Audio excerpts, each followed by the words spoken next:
Hello, my name is Rick. Welcome to my channel. Today's guitar lesson is about learning another way to play a 6-string root dominant 7 chord, if you haven't already. So the idea is, instead of playing the bar chord version, you can play with your thumb if you want to.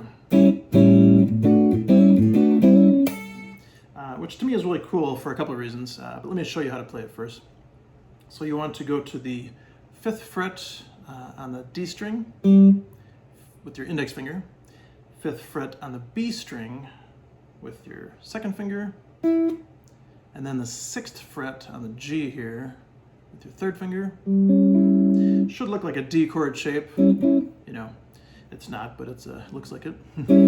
And then that's where you put your old thumb up here on the 6th string, 5th fret. So that's an A7 chord, an A dominant 7 chord. So there's a couple things that are cool about it, in my opinion. And by the way, I think I first got this idea from Robin Ford. Now, you might already know about playing like the Jimi Hendrix kind of major chord, you know, with your thumb. If you do already, that's cool. That will tie into this great. If you don't, by the way, let me say that so my students, my personal students, a lot of them often have a hard time with the thumb at first. I've even had some people that thought they could never do it. I had one guy, it took him 6 months, but he did it. I had another student recently that was probably about 4 or 5 months. So yeah, but your thumb, in my opinion, it's pretty strong, right? Yeah, it's kind of a natural grip to me to do this versus this with your wrist, you know. So I think it's just more comfortable, but I think it gives you more mobility to do some things, and I think it even sounds better, so I'll get to that in a second here. But yeah, I got the idea from Robin Ford. I think he said I'm a big thumb guy, is what he said in one of his videos.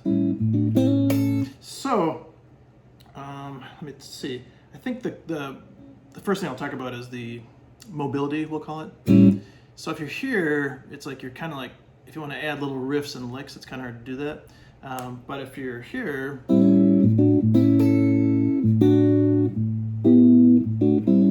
can even add this chord, a little hard to do. Yeah, that was a little hard, but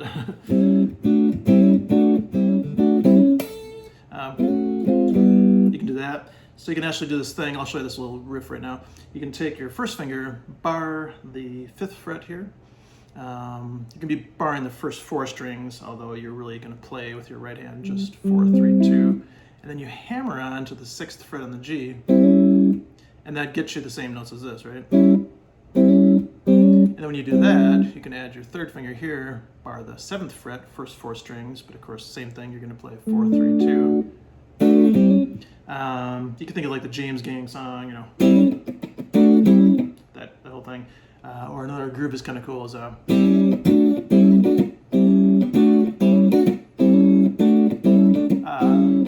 going. That's where you can squeeze that one chord in there. Kind of it's like an E minor chord, bar chord, but just here. If you want to know that, 8th fret on the B string, 9th fret on the D and G.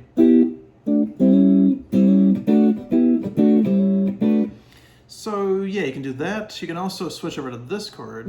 It's like a backwards shape of what we just did. And then that's a dominant 9th chord.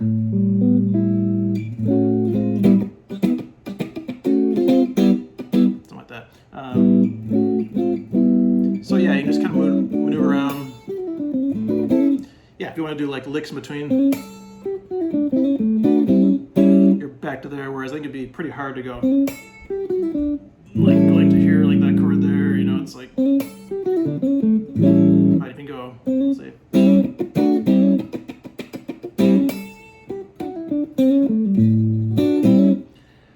Yeah, that kind of idea. Another thing to walk away with, or thinking about here, is that, so the Hendrix chord, if you notice, there's no A string in there, it's missing. You have these 4 strings, and then the thumb, right?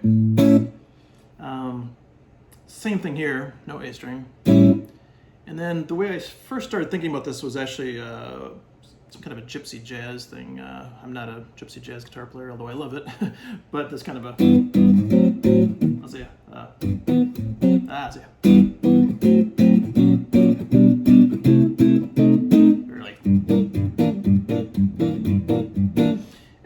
of stuff, again, I need, there'll be my retirement plan, learn how to play gypsy jazz. But if you look at these chords, no fifth string. And then I started to notice like some jazz chords, major 7, minor 7, that kind of stuff.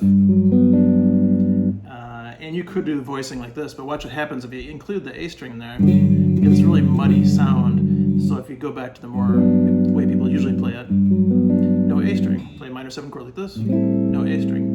And I was like, interesting. And I think the reason why it's probably used a lot anyway is that you get this nice separation. You get the high notes and the bass note.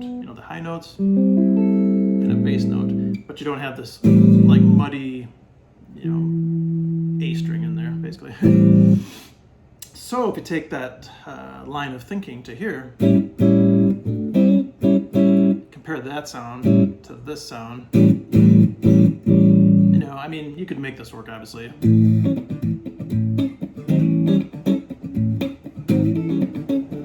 But see there, I'm kind of skipping over the A string. So, let's see. So that's pretty cool, yeah. So I think you get this little kind of clarity, you get the mobility. And then one thing I would say too is if you're playing, let's say you're playing the funk situation, perhaps, bass player's playing something like that, you could take out the thumb entirely and just go.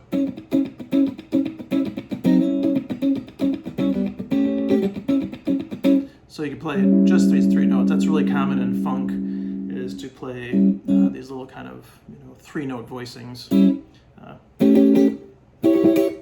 So I think it has a lot of advantages. It's pretty cool. And then once you know that, you'll be able to try other chords, maybe with your thumb. So that's the whole deal about the thumb and the dominant 7 chord.